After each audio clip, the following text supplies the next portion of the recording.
شروع اللہ کا نام لے کر جو بڑا مہربان نہایت رحم والا ہے۔ الف لام میم۔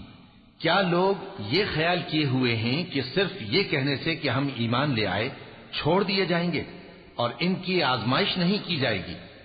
اور جو لوگ ان سے پہلے ہو چکے ہیں ہم نے ان کو بھی آزمایا تھا اور ان کو بھی آزمائیں گے، سو اللہ ان کو ضرور معلوم کرے گا جو اپنے ایمان میں سچے ہیں اور ان کو بھی جو جھوٹے ہیں۔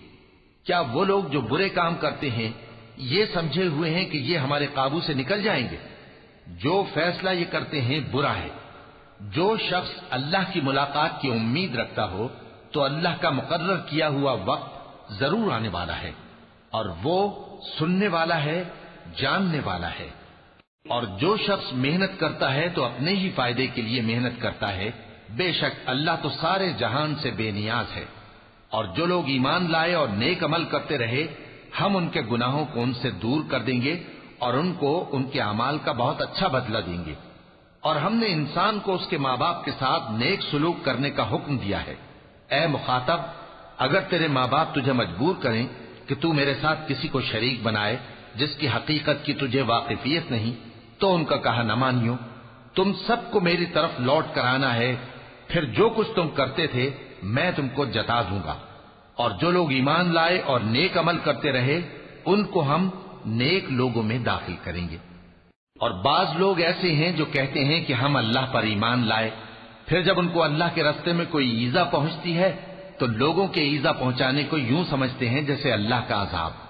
اور اگر تمہارے پروردگار کی طرف سے مدد پہنچے تو کہتے ہیں کہ ہم تو تمہارے ساتھ تھے۔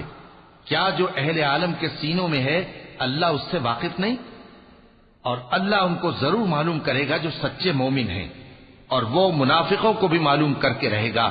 اور جو کافر ہیں وہ مومنوں سے کہتے ہیں کہ ہمارے طریقے پر چلو اور ہم تمہارے گناہ اٹھا لیں گے، حالانکہ وہ ان کے گناہوں کا کچھ بھی بوجھ اٹھانے والے نہیں۔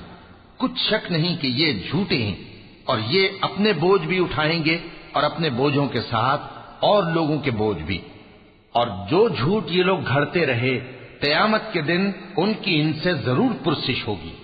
اور ہم نے نوح کو ان کی قوم کی طرف بھیجا تو وہ ان میں 50 برس کم 1000 برس رہے، پھر ان لوگوں کو طوفان کے عذاب نے آ پکڑا اور وہ ظالم تھے۔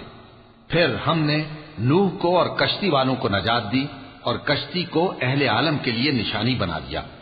اور ابراہیم کو یاد کرو جب انہوں نے اپنی قوم سے کہا کہ اللہ کی عبادت کرو اور اس سے ڈرو، اگر تم سمجھ رکھتے ہو تو یہ تمہارے حق میں بہتر ہے۔